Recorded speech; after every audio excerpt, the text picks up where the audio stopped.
Convido a amada igreja a abrirem os seus livros no capítulo 11 de Daniel. Estamos aí chegando ao final da profecia. Daniel, capítulo 11, livro do profeta Daniel, capítulo 11. Se nos diz o Senhor através da sua palavra: mas eu, no primeiro ano de Dario, o Medo, me levantei para o fortalecer e animar. Agora eu te declararei a verdade. Eis que ainda 3 reis se levantarão na Pérsia, e o quarto será acumulado de grandes riquezas, mais do que todos, e tornando forte por suas riquezas, empregará tudo contra o reino da Grécia. Depois se levantará um rei poderoso, que reinará com grande domínio e fará o que lhe aprouver. Mas no auge, o seu reino será quebrado e repartido para os 4 ventos dos céus, mas não para a sua posteridade, nem tampouco segundo o poder com que reinou, porque o seu reino será arrancado e passará a outros fora de seus descendentes. O rei do sul será forte, como também um de seus príncipes. Este será mais forte do que ele, e reinará, e será grande o seu domínio. Mas ao cabo de anos, eles se alinharão um com o outro. A filha do rei do sul casará com o rei do norte, para estabelecer a concórdia. Ela, porém, não conservará a força do seu braço, e ele não permanecerá, nem o seu braço, porque ela será entregue, e bem assim os que a trouxeram, e seu pai, e os que a tomou por sua naqueles tempos. Mas de um renovo da linhagem dela, um se levantará em seu lugar, e avançará contra o exército do rei do norte, e entrará na sua fortaleza, e agirá contra eles e prevalecerá. Também aos seus deuses, com a multidão de suas imagens fundidas, com os seus objetos preciosos de prata e ouro, levará com despojo para o Egito, e por alguns anos ele deixará em paz o rei do norte. Mas depois este avançará contra o reino do sul, e tornará para a sua terra. Os seus filhos farão guerra e reunirão numerosas forças. Um deles virá apressadamente, arrasará tudo e passará adiante, e voltando à guerra, a levará até a fortaleza do rei do sul. Então este se exasperará, sairá e pelejará contra ele, contra o rei do norte.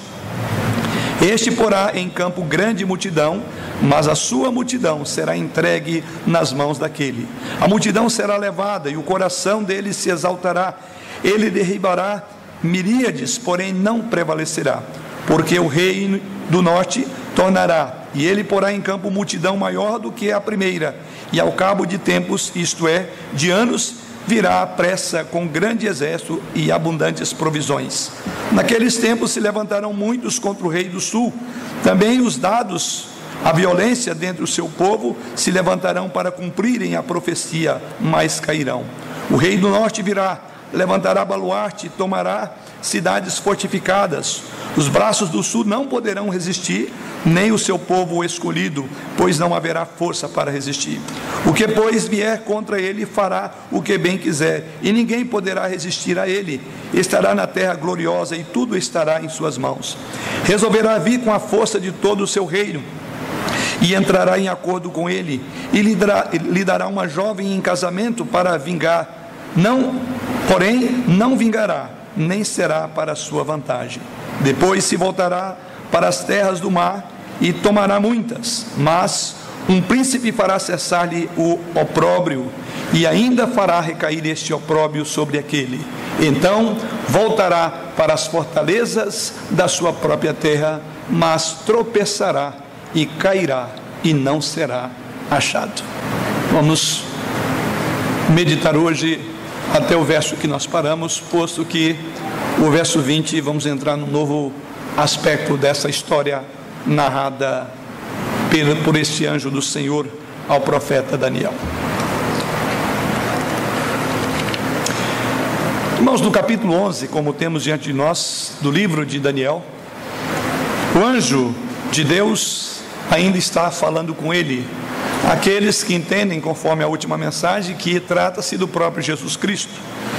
Mas seja como for, a transição ocorre a partir do versículo 2, posto que o versículo 21 se liga ao verso de número 1 do capítulo 11. Sendo assim, o assunto continua o mesmo. E nesse sentido, então, o anjo de Deus continua falando com ele. Os reinos se levantaram e caíram. E segundo o programa de Deus, tudo isto aconteceu. Reinos levantam, reinos caem. Deus é soberano. Deus é o Senhor da história. Deus é o Senhor de todos os aspectos visíveis e não visíveis. Nesse contexto, já sabemos que a Babilônia, a grande Babilônia, caiu. O Império Babilônico foi derrubado pelo poder de Cristo. Não foi de mãos humanas, mas pelo poder de Cristo. Aprendemos até aqui que os medos e persas foram seus instrumentos terrenos, mas a efetiva queda da Babilônia deu-se por ação divina, que veio e desterrou Babilônia. Agora os reis da Pérsia, é o nosso contexto, também cairão, conforme veremos nesse texto. Cairá também o grande rei da Grécia. Observe que isso também é dito no texto que lemos.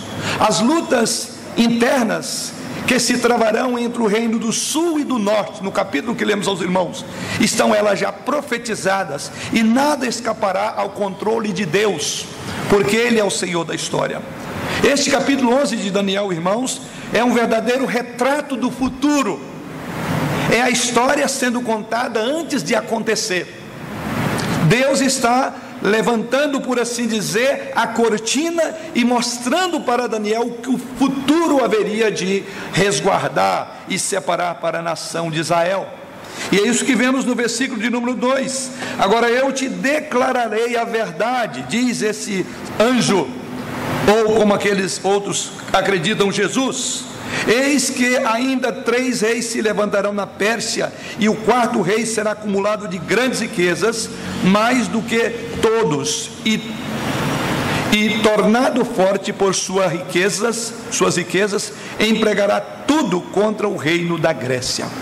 Então aqui temos a história contada antes de acontecer.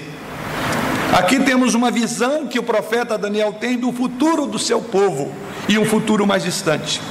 Isso significa que Deus é o Senhor da história, porque Ele a escreve de forma antecipada. As coisas acontecem porque Deus as determinou, porque Deus determinou que elas acontecessem. A história estava escrita desde a eternidade nos livros. Não é isso que exatamente diz o capítulo 10, tivemos a oportunidade de meditar sobre o assunto, lá no versículo de número 1. Não é isso que é dito no versículo 21, também no mesmo capítulo 10?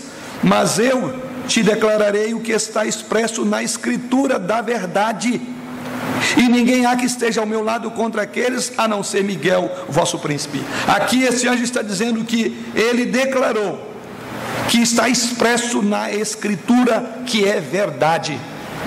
Então o que temos aqui é o contexto desta passagem, e essa passagem agora nos remete para um futuro um pouco mais distante.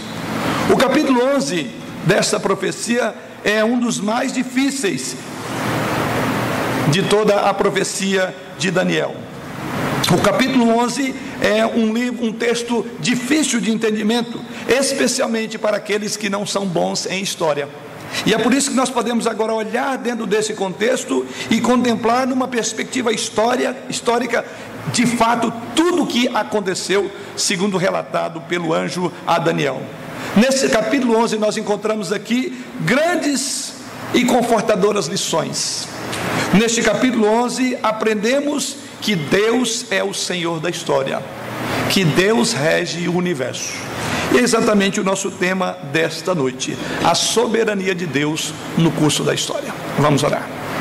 Senhor, te louvamos porque temos o teu livro diante dos nossos olhos, e temos em nosso país a liberdade para ouvir de forma pública, como fazemos nesta hora, e te adoramos nesta hora, e te bendizemos por essa bênção que nos dás em nossa pátria, e te louvamos acima de tudo, porque nós somos o povo do livro, porque cremos no livro, cremos na palavra do Senhor, e é por isso que nesta hora suplicamos que ilumines o nosso entendimento, para que as verdades da tua lei, as verdades do teu livro, venham ao alcance das nossas necessidades essa noite.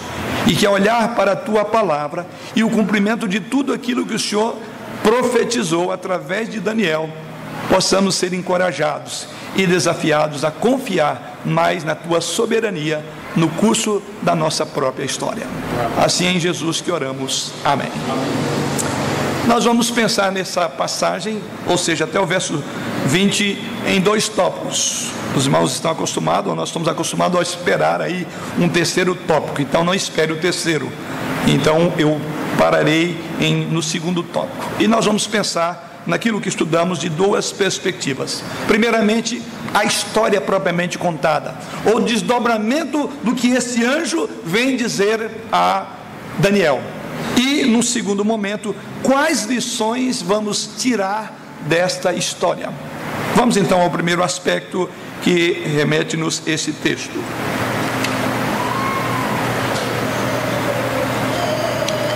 São muitos dados, posto que trata-se de história, digo, como disse, talvez para aqueles que não estão muito acostumados com a história, talvez possa se perder no meio de tantos dados que nós vamos levantar a partir deste texto sagrado.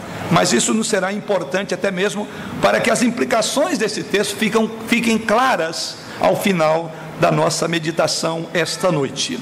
E o que vemos em primeiro lugar é a história propriamente dito, e como Deus de forma soberana disse isso antecipadamente para Daniel. Acompanhe pois comigo, o verso 1 e 2 diz assim: mas eu no primeiro ano de Dario, o Medo, me levantei para fortalecer e animar. Agora eu te declararei a verdade, eis que ainda 3 reis se levantarão na Pérsia, e o quarto será, cumulado de grandes riquezas, mais do que todos, e tornado forte por suas riquezas, empregará tudo contra o reino da Grécia. Nesses dois versos, a primeira coisa que vemos no desdobramento dessa história é que Daniel é informado de 4 reis persas. Está aí nos 2 primeiros versículos. Quando o anjo falou a Daniel, ele estava no 3º ano do reinado de Ciro, da Pérsia. Isso encontramos lá no capítulo 10, versículo 1. Então, quando o anjo veio a ele, ele estava vivendo exatamente no 3º ano do reinado de Ciro. O 4º rei da Pérsia, que é dito aqui, depois de Ciro, foi o renomado Xerxes, mais rico do que qualquer de seus precursores, como é dito no próprio texto que lemos aos irmãos. E ele usou uma considerável fortuna para formar e manter um imenso exército sob o seu comando, com o qual este homem, com seu poderio, atacou a Grécia, conforme vemos no versículo 2. E exatamente isso se cumpriu como o Senhor havia anunciado a este já idoso profeta Daniel. Na íntegra aconteceu exatamente isso. Caminhando um pouco mais, nós olhamos então para os versos 3 e 4, que diz-nos: depois se levantará um rei poderoso, que reinará com grande domínio, e fará o que lhe aprouver, mas no auge o seu rei será quebrado, ou seu reino será quebrado, e repartido para os 4 ventos do céu, mas não para a sua posteridade, nem tampouco segundo o poder com que reinou, porque o seu reino será arrancado e passará a outros fora de seus descendentes. Daniel fala agora de um rei poderoso, ou é informado a Daniel que um rei poderoso surgiria da Grécia. E é dito no texto sagrado que a Pérsia, ou melhor, no contexto da história, a Pérsia não permaneceu dominante por muito tempo. Logo, a glória do mundo passou para a Grécia, e que foi levada a um apogeu. Isso dá-se por Alexandre o Grande, ou seja, os versos 3 e 4 está falando de Alexandre o Grande, a quem se refere no versículo 3, conforme lemos o texto. Esse jovem guerreiro e conquistador foi educado aos pés de um homem chamado Aristóteles, o grande pensador grego. Pois bem, ele ocupou uma cobiçada posição, tinha na verdade um supremo poder mundial, tornou-se o senhor de um vasto império. Quem nunca ouviu falar das grandes conquistas de Alexandre o Grande? Pois bem, este homem é exatamente o do texto que lemos aos irmãos. A sua conquista foi além de militar, Alexandre o Grande também teve uma conquista cultural. Ele morreu na Babilônia, no apogeu da sua vida, e morreu extremamente novo, com 33 anos morreu. E mais curioso, como diz o texto, ele morreu sem deixar nenhum herdeiro no trono. Aquele que era um tempo de profundas convicções ou convulsões internas ali, um tempo de tramas, um tempo de conspiração. A glória do império de Alexandre o Grande foi dividida em 4 partes distintas, que está descrito no texto que lemos aos irmãos. É dito no texto sagrado que o reino dele foi dividido em 4 partes. Isso já está lá no capítulo 8 do verso 8, que diz que seria dividido o reino dele, como de fato isto aconteceu. E mais ainda, nenhum dos 4 reinos conheceu o poder e a glória inicial de Alexandre o Grande, quando estava diante do império na Grécia. Deste modo, as profecias do versículo 4 cumpriram-se com exatidão, com precisão, o que pode ser comprovado em um exame detalhado da vida de Alexandre o Grande. Então leia sobre Alexandre o Grande e volte-se para esta profecia, os versículos 3 e 4, e você perceberá com exatidão o que Daniel soube através desse servo ou deste anjo mandado pelo Senhor. Um outro aspecto que nós observamos agora, vai agora do versículo 5 ao versículo de número 20, e aqui entramos numa outra fase agora, e essa fase ela vai aí até o verso de número 19, ou seja, o que vemos daqui para frente, em terceiro lugar, é que Daniel também foi informado de que vários reis da Síria e do Egito haveriam de confrontar-se um com o outro. O poder haveria de alterar, às vezes nas mãos da Síria, às vezes nas mãos do Egito. E é exatamente o que descreve o anjo para Daniel, ou o que é descrito nessa profecia, essa confronto de poder, exatamente entre a Síria, que ficava ao norte, e o Egito, que ficava ao sul. E então observe o primeiro movimento desses dois grandes polos, a Síria e o Egito. No primeiro momento nós vemos versículos 5 e 6, e vemos assim que primeiramente houve uma aliança entre a Síria, que ficava ao norte, e o Egito ao sul. E essa aliança é dita aí logo no início do versículo de número 5, que nos diz assim: o rei do sul será forte. Como nós sabemos que o rei do sul se refere ao Egito? O versículo 8 deixa isso muito claro. Observe lá no verso de número 8: também aos seus deuses, com a multidão das suas imagens fundidas, com seus objetos preciosos de prata e ouro, levará como despojo para o Egito. Por alguns anos ele deixará em paz o rei do norte. Então o próprio Daniel descreve quem era este rei, ou o rei do sul. O rei do sul era exatamente, tratando-se do Egito. O ano aqui é 322 a.C. E o ano 322 a.C., segundo o relato da própria história, testemunhou o surgimento de um certo chamado Ptolomeu Sóster, que veio governar o Egito naquele ano e permaneceu no reinado até 305 a.C. Depois ele tomou a sua proteção um príncipe chamado Seleuco, que se tornou brilhante militar, e em breve seria constituído general seu também. Caminhando um pouco mais na história, em 312 a.C., esse jovem tomou Babilônia de todos os rivais e estabeleceu ali um trono. Houve então o primeiro chamado Império Seleucida, independentemente, cuja sede estava exatamente na Síria. Cedo ultrapassou o chamado Reino Ptolomaico, e aí vocês vão ver essas duas estruturas aqui até o versículo 20, ou seja, os Seleucidas e os Ptolomaicos. Exatamente começa a haver o conflito norte e sul. No versículo de número 6, caminhando o texto, nos diz aí: mas ao cabo de anos eles se aliarão um com o outro, a filha do rei do sul casará com o rei do norte, para estabelecer a concórdia. E isto de fato a história registrou. Ou seja, depois de algum tempo, esses dois reinos, reino do sul e reino do norte, estabeleceram uma aliança por meio de um casamento. E aliás é dito no próprio texto, de fato isso ocorreu 35 anos após a morte de Seleucido. Depois de Seleuco morrer, 30 anos depois, então ocorreu este casamento. Berenice era filha de Ptolomeu Filadélfio, que ficava ao sul. Ela foi dada em casamento, isto com grande pompa, registra a história, a fim de ser esposa de Antíoco II, que ficava ao norte. E o texto sagrado, com precisão, irmãos, diz exatamente isso. Observe que ela haveria de casar para estabelecer concórdia, diz o texto, versículo 6. Ela, porém, não conservará a força do seu braço, e ele não permanecerá nem o seu braço, porque ela será entregue, e bem assim os que trouxeram, e seu pai, e o que a tomou por sua naqueles tempos. Em outras palavras, ela rompeu.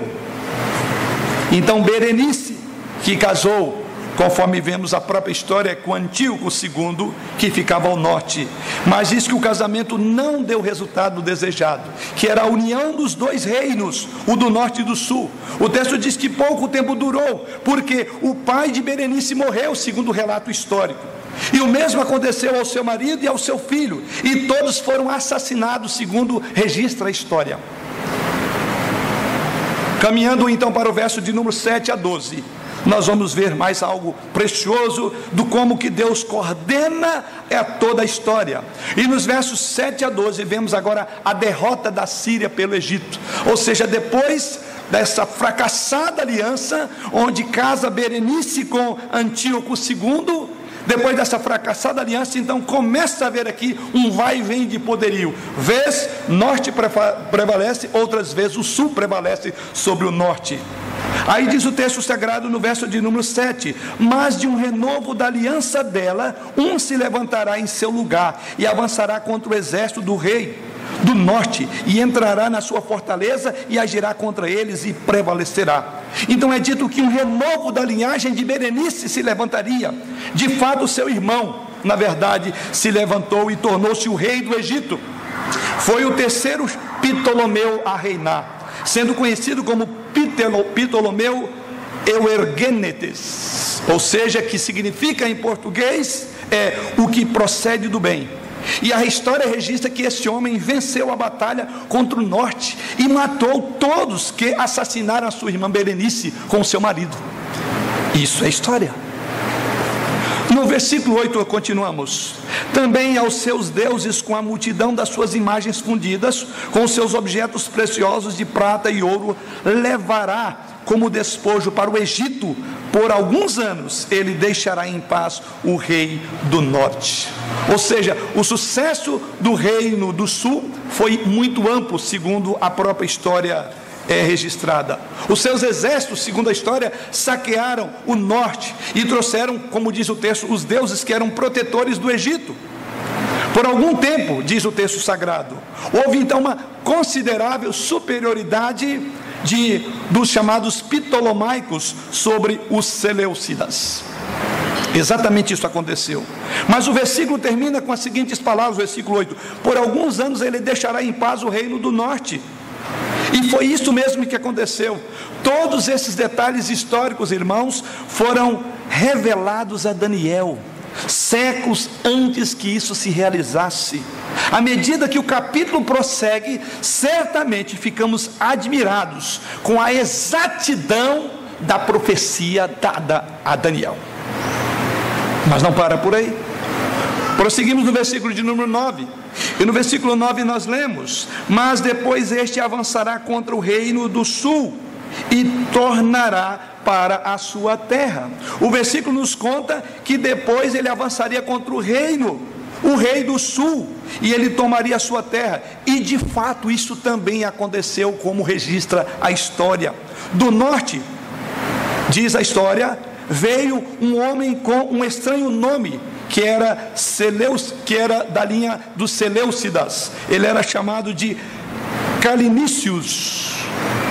E em 240 a.C., ele marchou contra Ptolomeu no sul e derrotou Ptolomeu completamente. Voltou então à sua própria terra.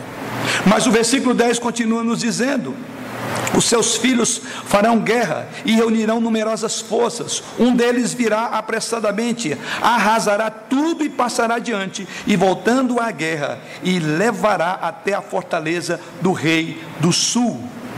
Após isto, os dois filhos do rei do norte, o Seleuco, chamado Seraunus ou Antíoco o Grande. Foram exatamente esses homens que a história registra, que é dito aqui no versículo de número 10. E diz que eles então armaram uma guerra. A linguagem do versículo 10 é muito cuidadosa, e de modo muito específico ela profetiza exatamente aquilo que aconteceu depois. Isso mostra que a aliança dos príncipes daquela época foram quebradas, quando esse chamado Seleuco morreu no campo de batalha, e Antíoco o Grande foi obrigado a continuar sozinho. E ele assim conduziu várias expedições em muitas direções, até que ele tomou Gaza. E nos limites do reino ptolomaico, isto aconteceu ali em Gaza. Isto colocou novamente o norte e o sul em conflito abertamente novamente. De novo. Versículo 11. Então este se exasperará, sairá e pelejará contra ele, contra o rei do norte. Este porá em campo grande multidão, mas a sua multidão será entregue nas mãos daquele. A história registra que a milícia de Antíoco era imensa, como é dito no versículo que lemos agora, em comparação com a milícia do sul, que era insignificante, ou seja, 70.000 soldados de infantaria, 5.000 na cavalaria e 73 elefantes. Isso foi registrado na história. No entanto, a motivação pela fúria de Ptolomeu, chamado Ptolomeu Filopator, as forças do sul, então, diz a história, lutaram contra as forças de uma forma bastante forte contra o norte e venceram. E a multidão do norte foi entregue em suas mãos, como é exatamente descrito no versículo de número 11. Caminhamos para o versículo 12. A multidão será levada, e o coração dele se exaltará. Ele derribará miríades, porém não prevalecerá. Ou seja, a surpresa e a admiração desta inesperada vitória encheram o coração e o orgulho do rei do sul, como é dito no texto sagrado. E começando ele então a impor derrotas ainda maiores ao norte, então diz que isso cresceu o seu coração. Mas não ganhou qualquer vantagem, diz o texto bíblico. Essa vantagem duradoura não ficou por longo tempo, e voltou novamente a vantagem para o reino do sul, para viver em tranquilidade. E assim entramos nos versos 13, e aí dos versos 13 ao 16, vemos a derrota do Egito pela Síria. No versículo 13 nos é dito: porque o rei do norte tornará e porá em campo multidão maior do que a primeira, e ao cabo de tempos, isto é, de anos, virá à pressa com grande exército e abundantes provisões. Naqueles tempos se levantarão muitos contra o rei do sul. Também os dados à violência dentre o seu povo se levantarão para cumprirem a profecia, mas cairão. O que nos é dito aí nos versos 13 e 14 é que essa superioridade do reino do sul durou pouco. E diz que não muito tempo depois, Ptolomeu, o chamado Ptolomeu Filopator, morreu, sendo sucedido por uma criança de 4 anos no trono. Mais uma vez, o norte foi o poder dominante na região. Mas no versículo 14 nos é dito que parecia que agora tudo havia terminado para o reino do sul, que não havia mais esperança. Mas a história registra, irmãos, que Filipe da Macedônia, ele aliou-se com o norte e fortalecido consideravelmente, criou inimigos ao sul. Rebeldes surgiram dentro das próprias fronteiras do Egito, e por isso que é dito aí no texto sagrado também os dados à violência. Final do verso de número 14, esses dados à violência, a história registrou que foi um grupo de rebeldes, de insurgentes, que estavam na fronteira do Egito, embora não permanecesse por muito tempo. Todos esses detalhes históricos aconteceram, e diz o texto sagrado que para cumprir a profecia. Veja o final do verso 14. Tudo isso aconteceu para cumprirem a profecia. Grave bem isto. A nossa aplicação está aí. Cumprir profecia. Toda esta história. Em outras palavras, à medida que cada evento histórico vai se desenvolvendo, o profeta diz: isto foi para cumprir aquilo que Deus disse que ocorreria, que de fato aconteceria. Nada havia de falso nessa visão, a visão era verdadeira. Isso demonstrou ser de tremendo encorajamento para Daniel, saber que Deus é o Senhor da história, e que na íntegra, os detalhes, as minúcias foram profetizadas no capítulo 11, para encorajar a olhar para a profecia, para olhar para a escritura como verdade de Deus. É a última palavra em todo o assunto, é a escritura sagrada. Mas no versículo 15 nos é dito que o norte não teve uma decisiva vitória em Sidom. A cidade foi sitiada, diz a história, e alteração no terreno foram realizadas a fim de permitir que o exército atacante penetrasse aquela cidade. No versículo 16 olhamos mais, e parecia que o grande Antíoco, ou o Antíoco chamado o Grande, se tornaria um homem invencível. Ninguém era capaz de resistir, portanto ele fez exatamente o que desejava. A Palestina depressa caiu em suas mãos, e como resultado passou a sofrer drasticamente nas mãos de Antíoco o Grande. E finalmente, os versos 17 a 20, vemos mais uma vez o impasse entre a Síria e o Egito novamente. Então observe que é um relato de um vai e vem, de forças combatendo forças, vezes um dominando, outras vezes outro dominando, poderes se levantando, poderes sendo abatidos, e vice-versa. Então foi um grande conflito. Isso é registrado então até o versículo 20, vai do 17 ao 20, então fala do impasse.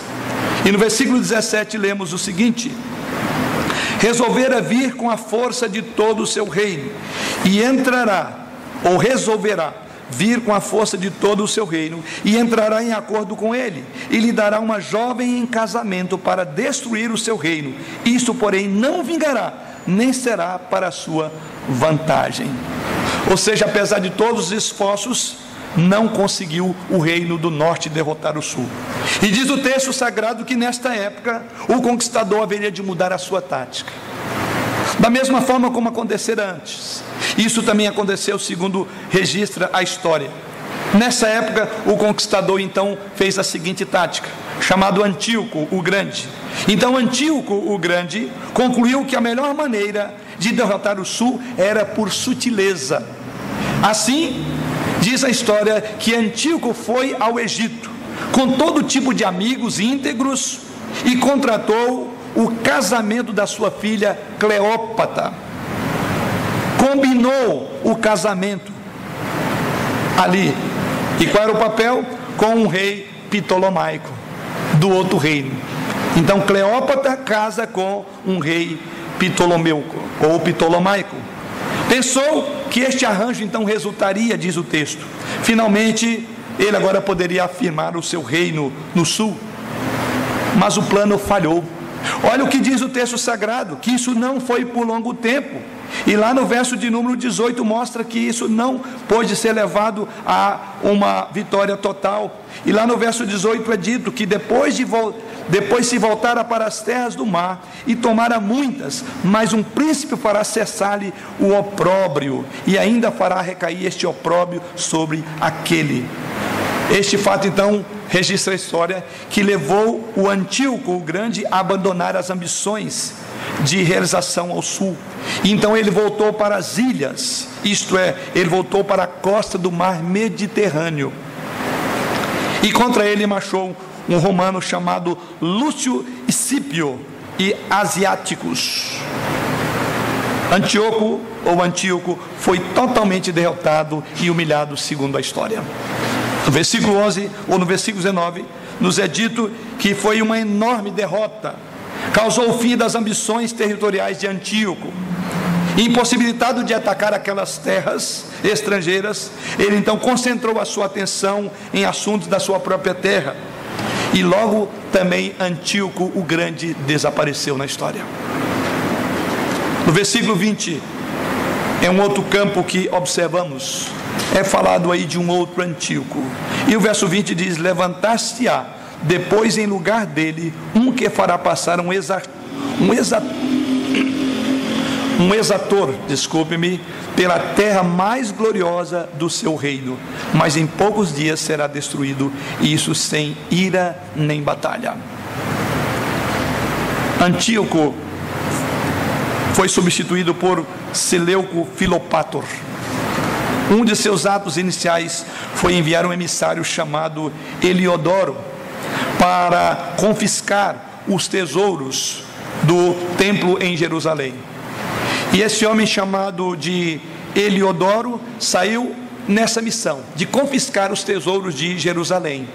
Mas segundo a história, diz que enquanto ele caminhava, ele relatou que houve uma aparição advinda de algum lugar e alertou que ele não fizesse tamanho sacrilégio, de não mexer nas coisas de Jerusalém.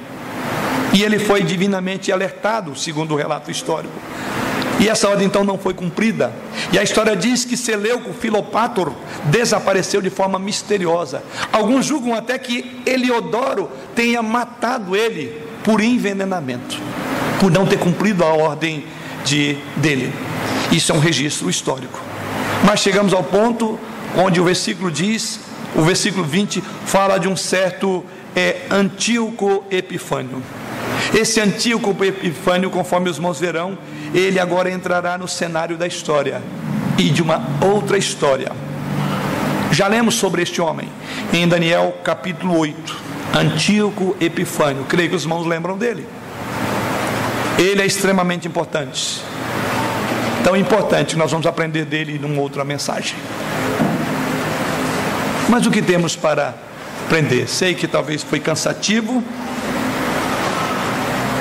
não dá para gravar, até alguns nomes estranhos, até difícil de pronunciar. E talvez você diga: o que eu posso aprender desse amontoado de vai e vem, de guerras e batalhas, de conflitos, de reinos que se levantam, reinos que caem? Cada detalhe, irmãos, profetizado neste capítulo foi exatamente o que aconteceu. Tive que descer aos pormenores da história para os irmãos verem que os livros de histórias conferem com precisão exatamente o que está nessa profecia. Aquilo que está escrito no livro de Deus e aquilo que está escrito consequentemente no livro de Daniel é precisamente o que está escrito nos livros de nossa história. Por isso que eu falei, talvez esse capítulo não seja muito bom para aqueles que não gostam de história, mas para quem estudou essa história deve ter pego algumas ideias aí de algo que eu falei. Pois bem, este fato surpreendente deve levar-nos então a aprender várias lições espirituais úteis. Esse é o meu segundo e último aspecto, é aplicar isso. Aprendemos 3 lições do que estudamos até aqui em Daniel capítulo 11. A primeira lição, grave aí: Deus continua sendo Deus, ainda que não o vejamos em parte alguma. Deus continua no seu trono e sendo o Senhor dos senhores, ainda que você e eu não o veja em parte alguma. O que vemos aqui é que o anjo vem anunciar o futuro para Daniel. É por isso que ele diz lá no verso 1: mas eu, no primeiro ano de Dario, o Medo, me levantei para fortalecer e animar. Agora eu te declararei a verdade. É assim que o anjo chega a ele. Isso mostra que não há qualquer aspecto da história que Deus não esteja por trás dela. Observe, querido irmão, que em todo o relato aqui não há menção da pessoa de Deus. Vocês perceberam? Não há menção da pessoa de Deus no texto sagrado. Há um verdadeiro catálogo, sim, de guerras. Há um catálogo de aliança, de casamento, de traições. Uma quantidade enorme e estonteante de guerras e conflitos, de desaparecimentos. Homens surgem, poderosos levantam e desaparecem da mesma forma. O homem ocupa, na verdade, o cenário. Esses nomes ocupam o cenário, tanto é que os livros de história nossa registram o que eu acabei de colocar para os irmãos. É isso que ficou registrado, nomes de homens, porque o que vemos, todo o texto carregado de nomes de homens. Frequentemente temos a impressão de que os acontecimentos são controlados pelo homem, ou pelo que é mais forte engole o que é mais fraco. Em certas épocas, os poderosos é que dominam sobre nós. Deus não é mencionado em parte alguma, embora Ele é o Senhor dessa história que acabamos de ler. Aparentemente é como se a história não tivesse nada a ver com Deus. Daí porque os irmãos dizem, mas como tirar uma aplicação disso aqui? Isso não tem nada a ver, é cansativo ouvir, eu não consigo memorizar. Eu estudei isso há tanto tempo que nem lembro mais. Mas é aqui que está o ponto, querido. Mesmo nesse tempo, Deus continua Senhor da história. Esse fato continua sendo verdade, ainda que pareça não existir evidência de Deus trabalhando por trás dessas ações. A atenção do mundo estava voltada para medos e persas, reino do norte e reino do sul. A atenção do mundo estava voltada para gregos e para os reinos Ptolomeus e Seleucidas. Nesse tempo o povo de Deus parecia apagado, tinha assim muita tribulação e perplexidade. E o mais importante, veremos isso na semana que vem, ou no próxima mensagem, que nesse conflito de norte e sul, sabe quem estava no meio? Nação de Israel. Ela simplesmente é ignorada pelos poderosos do norte e os poderosos de sua nação. O povo de Deus, a menina dos olhos de Deus, foi desprezada nesse momento da história. Não há registro sobre isso, porque os poderosos prevaleciam sobre o povo de Israel, prevaleciam sobre a Palestina. A Palestina estava num fogo cruzado entre norte e sul, entre Síria e Egito, irmãos. Isso então nos ensina que enquanto a atenção do mundo está voltada para esses conflitos, há uma outra batalha acontecendo nos bastidores, e o povo de Deus pode enxergar isto.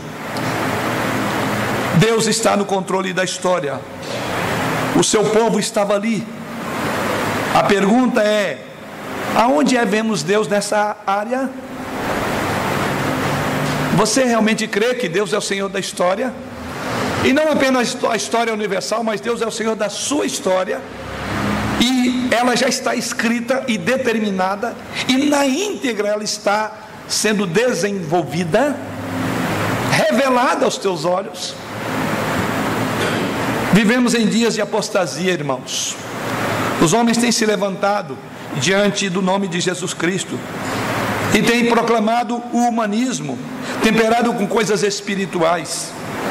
Há aqueles que hoje lamentavelmente têm o nome de cristãos, mas são governados por nenhuma convicção espiritual.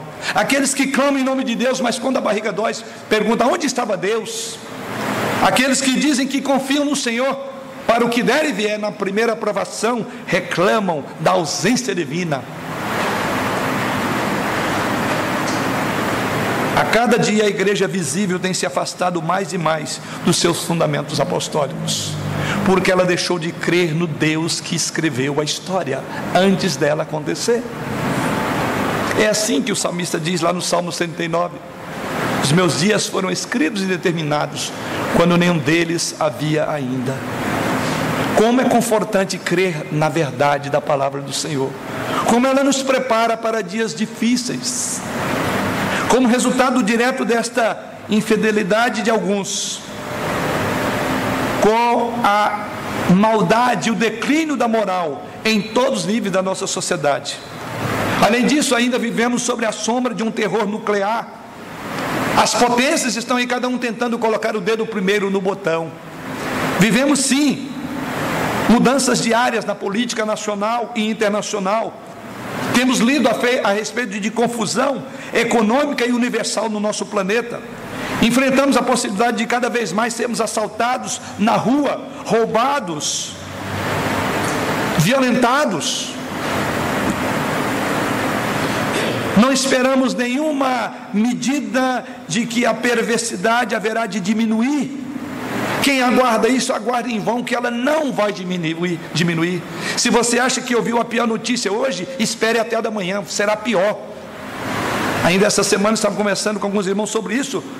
Será que tem coisa pior que a gente vai ver do que o que a gente já viu até aqui? Sim, isso é certo, está escrito. Ficamos mais e mais acostumados com o triste fato de que todo inferno pode a qualquer momento ser solto para abocanhar o que resta de bom nessa terra. Diante dessa situação, você então pode crer na verdade. Este capítulo ensina isto. Creia, creia, porque Deus já escreveu a história. Deus continua sendo Deus, ainda que não o vejamos em parte alguma. Esta é a primeira lição que temos do texto sagrado. Deus continua sendo Deus, ainda que não o vejamos em parte alguma. De igual modo, falar sobre este tipo de assunto é muito difícil. De igual modo, aqueles que dizem, olha, se Deus é o Senhor da história, se a Bíblia é verdadeira quando trata de relatos históricos com tanta precisão, eu então posso crer? Ou qual razão eu teria para não crer de que aquilo que a Bíblia fala sobre outros assuntos não seja verdadeiro? Por exemplo, a Bíblia fala de igual certeza sobre Deus. A Bíblia revela sobre quem eu sou, o que eu devo fazer, de onde vim, para onde vou. A Bíblia também conta-me sobre o homem. Quem é o homem longe do Senhor? Também a Bíblia fala de coisas difíceis, como ganhar a vida eterna, como viver a minha vida pessoal, como viver a minha vida familiar, como ter responsabilidade como cidadão. Há um vasto número de assuntos que a Bíblia fala, e em todos eles, grave, ela é verdadeira, porque a história é exata. É exatamente isso que aprendemos nesse texto de Daniel. A Bíblia é verdadeira. Aliás, essa é a expressão do versículo 2. Agora eu te declararei a verdade.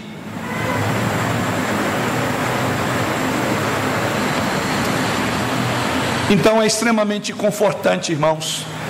É muito encorajador saber que o livro que fala de todos os assuntos, que é a Bíblia, ele é inteiramente confiável. Tudo que eu preciso saber sobre a vida, sobre o tempo, sobre a história e sobre a eternidade, a Bíblia é verdadeira. Como dizia Francis Schaeffer, ela é a verdade verdadeira. Que loucura é ignorar ou negligenciar este livro. É uma loucura ainda maior não crer e duvidar da Bíblia. Há neste mundo um livro verdadeiro, e esse livro vem de um Deus que é verdadeiro. Então este é o ensino que aprendemos quando lemos esse registro. Com precisão, isto de fato aconteceu. É hora então de pararmos de tentar justificar as declarações da Bíblia. E aí nós temos um monte de gente que nos pressiona, pessoas com ideias evolucionistas, as várias teorias sobre o homem, sobre o gênero humano, não é mais, é uma amontonhada, é um monte de coisa. Vivemos uma época onde os valores cristãos estão sendo duramente golpeados. A estrutura básica da família, instruída nas Escrituras, não é mais masculino nem feminino, a chamada ideologia de gênero. Não, é hora de justificarmos as Escrituras, homem e mulher, porque as Escrituras são claras. É tempo de pararmos de viver intimidados por sermos evangélicos, por andarmos na contramão da teoria da evolução, por andar na contramão da lei prevalecente no mundo inteiro, dessa igualdade de gêneros como querem apregoar. Sim, é estranho, mas esse texto, esta passagem me inspira, me encoraja, e você também, a não vivermos mais tão acomodados ou tímidos, como que defendendo uma causa meio sem valor. Bíblia é verdade. E é por isso que Jesus Cristo diz que o céu e a terra haveriam de passar, mas a palavra dele não passará. É nela que nós devemos nos firmar. As Escrituras, e tão somente as Escrituras, claramente esclarecem isto. Então nós devemos confiar nela, nós devemos confiar no que Deus diz de quem é o homem, de onde ele veio e para onde ele vai. Cremos que a Bíblia é aquilo que afirma ser, ou seja, a palavra de Deus. Então isso faz com que eu e você tenhamos coragem de levantar no contraponto da humanidade, contra teorias outras que os homens defendem. Mas a segunda grande lição, além de que Deus é aquele que está por trás de todos os acontecimentos, ainda que você não o vê, a segunda grande lição é que Deus é o Senhor da história. Como poderia o Senhor haver dado a Daniel uma visão tão detalhada do futuro se ela estivesse fora do controle dele? Essa é uma pergunta que fazemos ao texto. Como Deus poderia dar uma visão tão precisa, tão pormenorizada dos acontecimentos históricos, se ele não tivesse domínio da história? Como ele poderia escrever algo se tivesse inseguro do futuro? Isso está aqui. Imagine o que aquelas pessoas que tinham este capítulo de Daniel em suas mãos deveriam ter pensado quando viram aqueles diferentes monarcas ptolomaicos e seleucidas surgindo e desaparecendo, do mesmo modo como eles haviam profetizado. Eles teriam dito: tudo está acontecendo como Deus disse. Como diz o baiano, tintim por tintim, está lá. Deus é o Senhor da história. Tudo que ocorre na história ocorre porque está escrito no livro de Deus. Não é assim que é introduzida essa profecia? Agora eu te declararei a verdade, escrita no livro de Deus. Não é assim que o salmista diz: os nossos dias estão escritos, determinados. Há uma escritura, há um livro, há um registro de Deus. Tudo o que aconteceu está consumando os decretos de Deus. E apesar disso, Deus não é o autor do pecado. Eu sei que isso nenhum de nós é capaz de compreender, mas esse é um fato. O fato de você não compreender que por trás de uma história tão cheia de sangue, de mortes, esse problema que aconteceu, que estamos vivendo aí, mais um impacto na nossa nação, com essa barragem, parece-nos que vai chegar a centenas de pessoas que morreram ali. Deus não é o autor da imperícia, incapacidade daqueles que deixaram aquelas vidas sob perigo. Mas aquela história está escrita. O que estamos vivendo está escrito. Sei, como disse, nem eu, você podemos compreender. Veremos tudo isso mais claramente quando estivermos na eternidade. E com uma perspectiva melhor, poderemos olhar a história do mundo. Somos, enfim, irmãos, confortados com essa verdade. Ao observarmos o mundo hoje, vemos as forças do mal trabalhando em todas as partes do nosso mundo, espreitando, ameaçando, perseguindo e oprimindo o povo de Deus. Mas forças, até mesmo essas forças do mal, elas estão concretizando os eternos propósitos de Deus. Como diziam os reformadores, o diabo é o diabo de Deus. Está no poder e no controle do Senhor. Essas forças que conspiram no mundo hoje, elas na verdade estão fazendo nada mais diferente do que aquilo que fizeram os impérios do mundo mencionado no livro de Daniel. São as forças do mundo hoje. Aprendemos que esses impérios estavam nas mãos de Deus, conforme lemos no texto. A história não está fora de controle e a sua consumação não é uma questão duvidosa. Todas as coisas estão escritas e movendo em direção a um futuro final. E todas elas apontam para a glória de nosso Senhor Jesus Cristo. É para lá que o mundo está caminhando. É para lá que nós olhamos. Tudo vai convergir para a glória de Deus, na pessoa bendita do Cordeiro eterno. Mas por fim, a terceira e última lição é que Deus continua ainda como um Deus, o Deus de todo o movimento e de toda a história universal, como o Senhor da história, porque somos levados a fortalecer a nossa vida pelas Escrituras Sagradas. A história está escrita na Escritura. É por isso que eu e você somos todo dia encorajados a ler a Bíblia, porque a história está registrada lá. Como é que você tem lidado com a palavra do Senhor? Você tem compreendido? Eu espero que Daniel capítulo 11 seja um grande encorajamento para você voltar os teus olhos para este livro precioso. Aqui Deus vem a nós e diz: eu vou te revelar o que há de acontecer. Como ele disse a Daniel: eu te declararei a verdade. Deus já declarou a verdade do seu amor por mim e por você aqui. Deus já declarou que sem Jesus Cristo você está perdido. Deus já declarou que não há salvação fora de Jesus Cristo.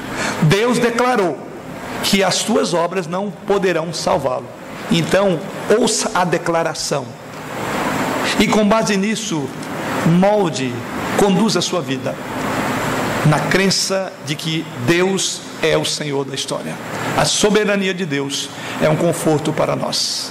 A soberania de Deus é um encorajamento diante das lutas e dos problemas que vivemos ou viveremos ainda. A soberania de Deus é um ancoradouro singular. É um local onde as nossas almas e o nosso coração pode repousar, porque Deus é soberano. Que assim, em sua soberania e glória, Ele continue nos conduzindo ao entendimento dessas verdades, e que essas verdades movam-nos em direção à confiança maior naquele que tem em suas mãos o próprio universo. Amém.